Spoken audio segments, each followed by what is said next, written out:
Alright, so last time what we did is we defined this critical density of the universe, which was 3h squared over 8 pi g, and this critical density sort of represented this mark in which if we're over the overall density of that value, then the curvature would go from flat to positively curved, and if we were under this critical value, the curvature of the universe would go from flat to negatively curved. And this all happens at this critical value, which is 3h squared over 8 pi g. Of course, today, h is a constant, so that h naught squared.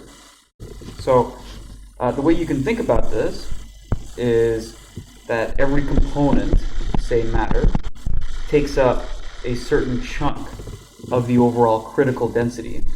So we can find the ratio of how much the matter density takes of the overall critical, and we took that ratio and we called it omega m.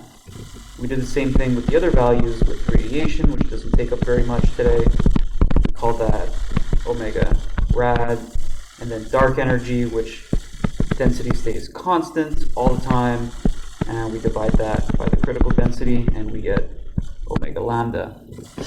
And today we find that these values are approximately 0.25, this is approximately 0, and this is around 75. So they add up to 1, right? And if you like, you can take the overall graph, and this is the overall energy density of the universe, so this is the rho total, if you like, or let's say it used in terms of omega, this would be omega total.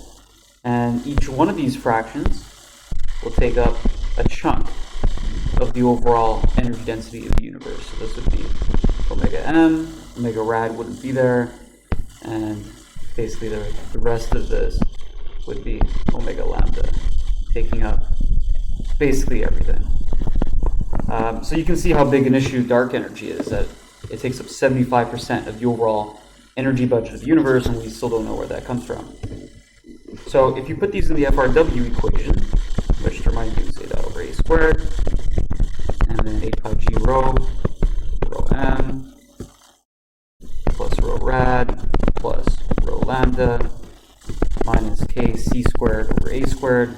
What we did, if you remember, of course, this left-hand side, that's just h squared.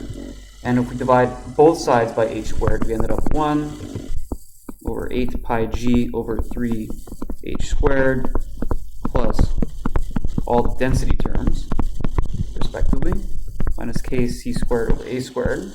And what we did is we recognized, oh, wait a minute, this is 1 over the critical density. And if that's 1 over the critical density, then that means it's this divided by rho m, this divided by rho rad, that divided by rho lambda. And so every single one of those will change to the omegas. And then what we end up with is omega m, omega rad, plus omega lambda, minus k, for h squared, minus k c squared over a squared h squared. And so this was the equation we ended up with last time. And some of you have already been really quick to point out in saying that, wait a minute, we called the sum of all of these omega total, so the total ratio, and then you told me that the total ratio could be either larger than 1, less than 1, or equal to 1. And this would mean that k would be, so if that's larger than 1, then k would be greater than 1, k would be less than 1, and here k would be exactly equal to 0. And so a few of you have already asked, saying, wait a minute, if it's true that this omega total, this is the sum of omega m, omega rad, and omega lambda, shouldn't this always equal to 1? I mean, you're showing me a picture over here where they all take up a fraction of the pi. So if I add up all the fractions of the pi, and I add up that fraction, and omega r, which you can barely see over here, but if you were to add them all up, shouldn't they always equal to 1? And the answer to that is no, they don't always have to be equal to 1. In fact, you see right over here that we're saying that there are other situations where they're not equal to 1. Well, how could that be? So how could all the energy fractions not sum to 1? And the reason why that's not the case is because there's actually another fraction that we haven't taken into account yet, and it's a little bit more it's a little more abstract, but the last, let's call this omega, or the last density that we haven't taken into account yet, is actually the curvature. And this is a strange thing, but this is something that cosmologists and physicists do all the time, is that they treat the curvature almost as like a kind of an energy density of its own. Now, it's not an energy density. Just make that 100% clear. It is not an energy density. But the role that it plays in the evolution of our universe and in the Friedman equation is very, very similar to what an energy density actually would be. I mean, you can see here that there's, in this equation, energy density of matter, radiation, and lambda. And then you have this other weird term over here, which is kind of left out. Well, we're treating that actually as an energy density. It's a curvature, but the universe responds to curvature as if it's another sort of energy, right? It'll evolve with this k value in the same way that it could evolve with omega m, omega rad, and omega lambda. And if that's a little too abstract for you, then you can just think of this mathematically and saying, well, it would be nice if we just called that omega k, and I can call it whatever it is I want. I can define that to be anything. And so we're going to define omega k to be k c squared over a squared h squared. So we're just going to define it that way. And if we do, then we have 1 is equal to omega m plus omega radiation, omega dark energy, forgot the minus sign there, plus omega k. And this is the reason why we define it. I mean, it looks so cool in the sense that this is still the FRW equation. So this is still the FRW equation. And that's crazy, right? It just basically just tells you, after a few definitions, this basically tells you that, look, the universe evolves with these 4 components: matter, radiation, dark energy, and curvature. And as it evolves, these ratios change. They go up and down.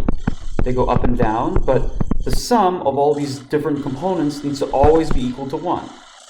And so if you draw a new graph, so a new pie graph, and you drew the ratio of every single one of these, well, again, that this over here is going to be 0.25. This is basically 0. This over here is basically 0.75. And as I've told you, the universe is pretty much flat, so this is 0. So last time when I was talking about this, and I was saying, well, okay, so this is the total budget of the universe in terms of energy, and this is all of them added together, that actually was true, only because, I know we didn't take this one into account, but only because it's equal to 0. So if we were to draw all of them, I can basically say, well, okay, there's an infinitely thin sliver over here of omega rad, which is 0, and an infinitely thin sliver here of omega k, which is 0, and then the rest of it is going to be omega lambda. So the same picture does hold true. And depending on how much these take of the overall graph will basically determine what the evolution of the universe is. Remember, this is still that equation, right? Just with a whole bunch of definitions. So that a dot over a is still in there somewhere. So this is still the FRW equation, and it's not super practical, I guess, to actually do calculations, because to do calculations, what you're really solving for is how the universe is changing with time, and that's h. And as I've mentioned, it's embedded inside here. It's hidden inside here, so it's kind of hard to find. But this is just conceptually really interesting. Think of it this way. And that's really all this is. It's not very useful in terms of any calculation. So let's talk about that omega k term a little more. So what we're going to do here is we are going to define omega k. This is sort of like an energy density, but not really. So this is kind of like an energy density, but of curvature. And what's important to know over here is that the universe treats curvature as if it were energy. And what do I mean by that? I mean that, well, according to the FRW equation over here, they are on equal footing. Curvature and matter and radiation will kind of evolve the universe in the same way. And if we look at this term and how it's calculated, this is equal to minus k c squared over a squared h squared. And so what I want to point out here is, how does this evolve? So how does this curvature term evolve in time? And to refresh your memory, what do I mean by that? Like, what does it mean for how that to evolve in time? Well, reminder that we did similar things for omega m, right? And omega m was rho m over rho crit. And what do I mean of how does it evolve in time? Well, I mean, we knew that omega m decreases as a factor of 1 over the volume. This is the density. This is how much matter there is per volume. So as my volume gets bigger, it decreases proportionally 1 over the volume. And because volume is made up of 3 dimensions, every single one of those dimensions gets scaled by the scale factor a. And so this really evolves with whatever energy or whatever matter density there is today divided by a cubed. That's how it evolves in time. And then, of course, if you wanted to see how omega m changes with time, you'd have to divide that by rho crit. So you'd have to take this and divide by the critical amount and divide this by the critical amount. Well, it's a little complicated to do, but as it turns out, it's actually very easy to see how omega k evolves in time. So in principle, we can do this, see how the evolution of omega m changes, omega r changes, and omega lambda changes, but they're all kind of involved, and they don't really tell us very much. It's not really interesting, in other words. But what I want to do is just see how this will evolve, this omega k term, the curvature. So I want to know how the curvature of the universe is going to change in time, and it's really easy to say. It's really easy to calculate. And that if we took omega k, and let's do this today, all right, and we can do this, and we can compare it to omega k, say earlier, so at an earlier time. Now, omega k today would be equal to minus k, right? That's just a number. C squared over a squared, h squared, and these are today, so I'll put t for today, and divide this by minus k c squared over a squared earlier, h squared earlier. So a few of these will cancel, right? So those are just constants. And what we'll end up with is a squared earlier, h squared earlier over a squared of an a to h squared of today. So these two are related. Of course, h is just equal to a dot over a. And so we can rewrite that ratio as ae squared today, this is earlier, times a dot earlier squared over a earlier squared. Those two will cancel out, divided by a today squared, a dot today squared over a today squared, and these will cancel out. And so what we'll end up with is a dot earlier over a dot today. Now, you can treat these like velocities. A is kind of like position, right? So this is like this is the scale of the universe, and a dot tells us how the scale changes. So it's like the velocity of the universe. And as I've said many, many times, that the universe should be slowing down, right? Like the expansion rate, the rate at which it's getting larger, should be slowing down. And the reason for that, to remind you, the reason for that from the Friedmann equation is that a dot over a squared is equal to 8 pi g over rho over 3. And then we have all these terms of rho m plus rho rad plus rho lambda.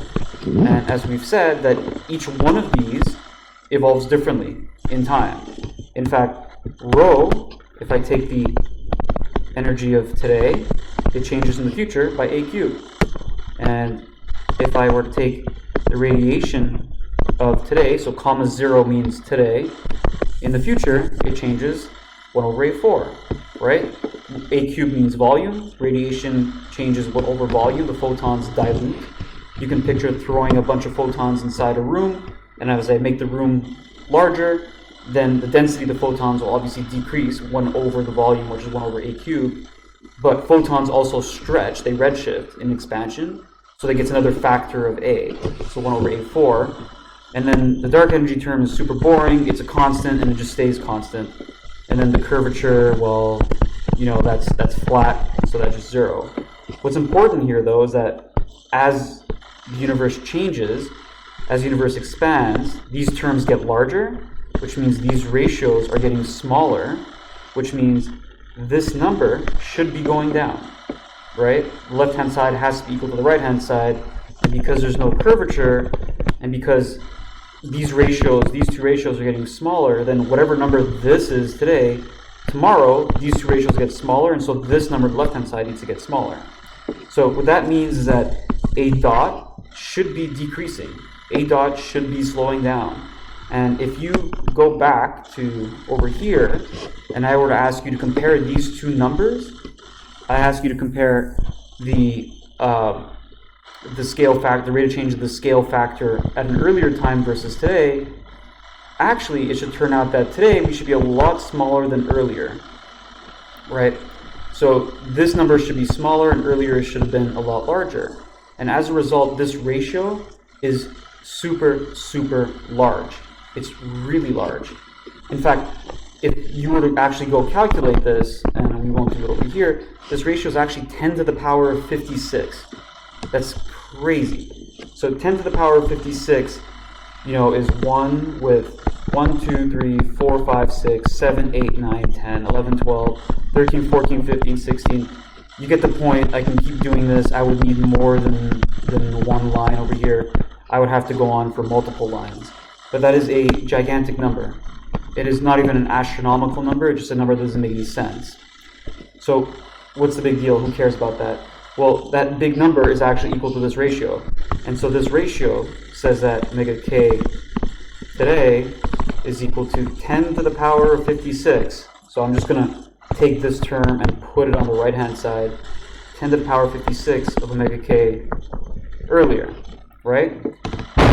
And that's crazy, right? Because omega t, this, I've already told you, this is almost close to 0 to today. So if this is already close to 0, you're taking a number which is small, and you're saying that to get that number, I had to multiply by 10 to the power of 56 of omega k earlier. That means omega k earlier had to be at least 10 to the power of minus 56. This had to be k. Omega k, remember, tells us about the curvature, and that means that number over here had to be 10 to the power minus 56, and that would only give me 1. That would give me 1, and not even 0. So this is going to have to be less than 10 to the power of minus 56 in order for today, the left-hand side to be exactly equal to 0, right? It would, I mean, like, it has to be way less than that.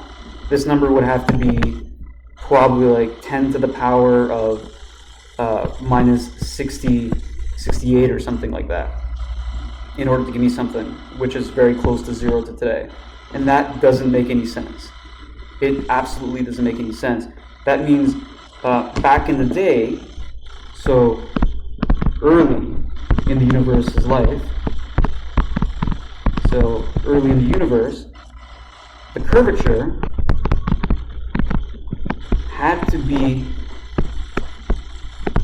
super close to 0. How close to 0? The curvature, like I said, had to be less than 10 to the power of minus 68.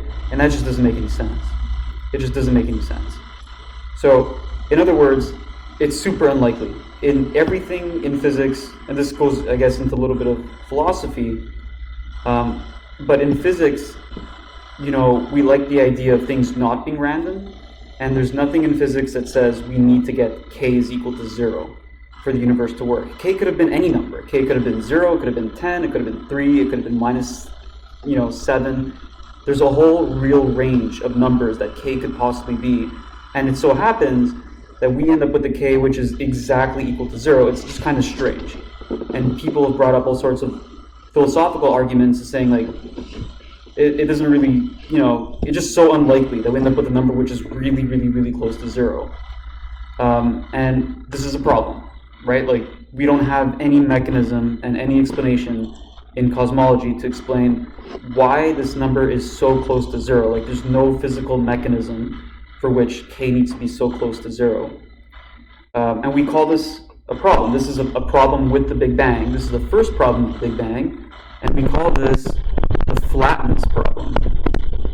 There are actually 3 problems that don't work with the Big Bang, and the Big Bang has this first problem called the flatness problem. And the reason why it's a problem is because the Big Bang says nothing about the curvature. It does not explain why the curvature is so close to 0, and yet we know through this calculation that the curvature is exactly equal to 0, and we want a way to explain that. The Big Bang cannot explain that.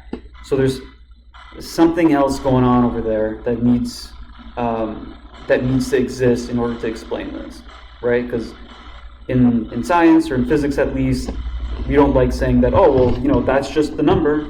No, there needs to be an explanation for why that's the number. And the Big Bang cannot explain